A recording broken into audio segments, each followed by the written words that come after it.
इस बिज़नेस के अंदर। लेकिन जब पहली बार मैंने इस मॉडल को समझने की कोशिश की कि ये है क्या, तो उस समय ये तो नहीं कहूँगा पहली बार में सब समझ में आ गया था, लेकिन पहली बार में उस समय माइंड इस तरीके से चल रहा था कि गौरव बजाज तेरे तो पैसे गए लग, अब जरा ये देख ले वापस कैसे आ सकते हैं। सो आप समझिए बाय डिफ़ॉल्ट एक पॉजिटिव एटीट्यूड था कि let's try to understand this entire model completely, कि ये इंडस्ट्री है क्या, और अगर उन्होंने सजेस्ट किया है तो वाकई में होगा तो कुछ अच्छा और पावरफुल, और इसको थोड़ा समझते हैं। तो एक पॉजिटिव माइंडसेट से मैंने पहली बार इसके प्रोडक्ट्स को, प्लान को और उन सारी चीज़ों को, या इस वर्ड को अगर आप बोलें, हाँ तो ये बहुत कॉमन और चर्चित वर्ड हो गया है, thanks to your channel also. हर घर के अंदर शायद ये बात और आवाज़ जा रही है सुरेंद्र जी कि डायरेक्ट सेलिंग बोल के कुछ है, राइट ना। I think that is the beginning of a very good future in India. तो आपने पार्ट टाइम नहीं किया, फुल टाइम स्टार्ट किया स्टार्टिंग जी नहीं, मैंने शुरुआत इसको पार्ट टाइम ही किया। अच्छा, पार्ट टाइम किया, ओके। बिल्कुल जी, अपनी जॉब के साथ साथ, जैसा मैंने बताया। लगभग कितना टाइम तक आप पार्ट टाइम रहे? मैंने करीब 6.5 महीने इस अच्छा, बिजनेस पार्ट टाइम को किया। अपनी जॉब के साथ साथ पार्ट टाइम ही बिल्ड किया जी। और जब आपने फुल टाइम डिसीजन लिया, उस समय आपका एनुअल पैकेज लगभग कितना रहा होगा? 8 लाख रुपए सालाना की इनकम उस समय मैं ले रहा था जी। अच्छा जी। और उस समय आपने छोड़ा, ये डिसीजन किया कि 8 लाख एनुअल को छोड़ के जी मैंने फुल टाइम डायरेक्ट सेलिंग में आना है। ये तो दीपक सर ने आपको एक्टिव करने के लिए क्या किया? मुझे क्योंकि बहुत सारे लोगों ने अपने भाइयों को ज्वाइन करवा रखा, वो एक्टिव नहीं हो रहे हैं। अच्छा, ये सवाल इस वजह से हाँ आ गया। जी। मुझे ऐसे लगता है, देखिए, एक्टिव करने में उनका रोल कहीं ना कहीं हाथ पकड़ के किसी एक प्रोग्राम तक मुझे ले जाने का रहा, राइट। जो कि मेरी उन सब भाइयों से यही गुजारिश है, यही अपील है कि अगर आप अपने किसी रिश्तेदार या अपने किसी भाई को एक्टिव करना चाहते हैं तो वो उसका पूरा श्रेय आपको नहीं जा पाएगा। आपका काम लोगों को इस बिज़नेस में लाने का है, लेकिन उनको कहीं ना कहीं चलाना, या एक्टिव वाला जो काम है वो प्रोग्राम्स और सिस्टम कर सकता है। लोग अक्सर ये मिस्टेक कर रहे हैं सुरेंद्र जी के जिसको वो ला रहे हैं उनको लग रहा है कि मैं ही इनको A to Z सब सिखा दूंगा, बता दूंगा, समझा दूंगा। लेकिन एक कहावत आपने और मैंने सुनी है, घर की मुर्गी दाल बराबर। Very true. तो दुनिया का कोई भी भाई होगा, राइट, या कोई भी रिश्तेदार होगा, ये चैलेंज ज़रूर आने वाला है। तो मुझे ऐसा लगता है वो सिस्टम और प्रोग्राम मदद करते हैं। तो मुझे याद है एक प्रोग्राम के अंदर वो मुझे लेके गए, और जब मैं उस प्रोग्राम के अंदर बैठा तो वाकई में दिल से एक आवाज़ आई कि मैं कर सकता हूँ। और एक और किस्सा आपको ज़रूर बताता हूँ इसी बात पे, कि जब मैं डिसीज़न ले रहा था फुल टाइम इस बिज़नेस को करने का 6.5 महीने के बाद, तो सबसे ज़्यादा चिंतित अगर कोई था तो आप गेस कीजिए कौन होगा मेरी ज़िंदगी में, जिसको फ़र्क पड़ता होगा इस बात से कि मैं फुल टाइम आ रहा, तो कौन हो सकता है सुरेंद्र जी?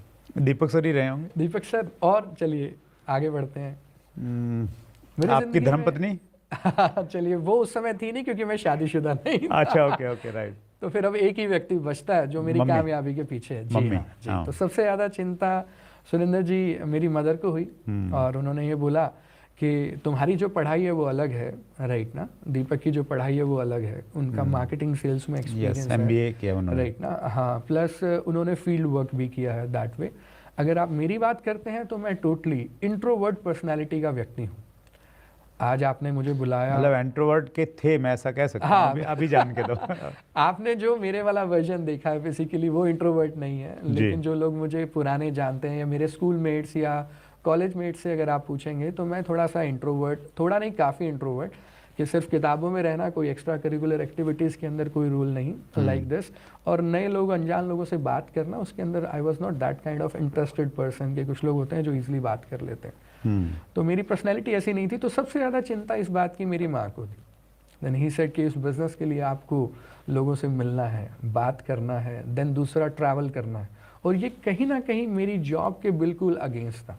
आईटी फील्ड के अंदर आप बैठे हैं, एसी चैम्बर है, लैपटॉप पे काम हो रहा है, एक टीम है जो आपको रिपोर्ट कर रही है, एक यूएस में बॉस बैठा हुआ है, राइट ना, एक अच्छी यूएस बेस्ड कंपनी के अच्छे कल्चर में आप बैठे हैं।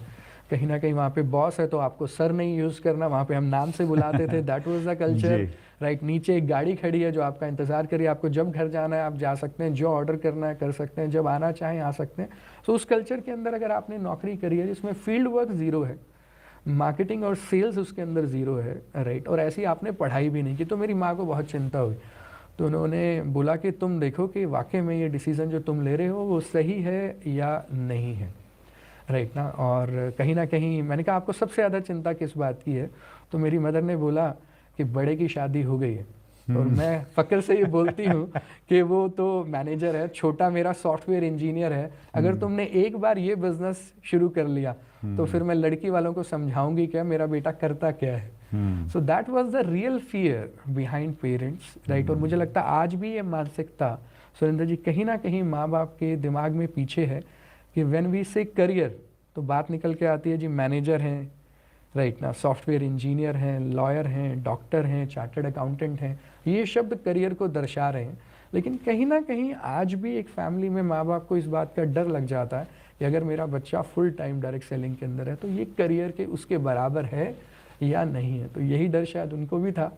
और लेकिन मैंने उनको एक ही चीज़ बोली, और उस समय मेरे पास टीवीएस की अपाचे मोटरसाइकिल होती थी 60,000 की, आप हंसेंगे इस बात को सुन के। और मैंने उनको बोला, मैंने कहा माँ आप चिंता मत कीजिए, जिस गाड़ी से उतर के आप लड़की वालों के घर रिश्ता मांगने जाएंगी, लड़की वाले ये नहीं पूछेंगे लड़का करता क्या है। क्या बात है, इतना कॉन्फिडेंस। इतना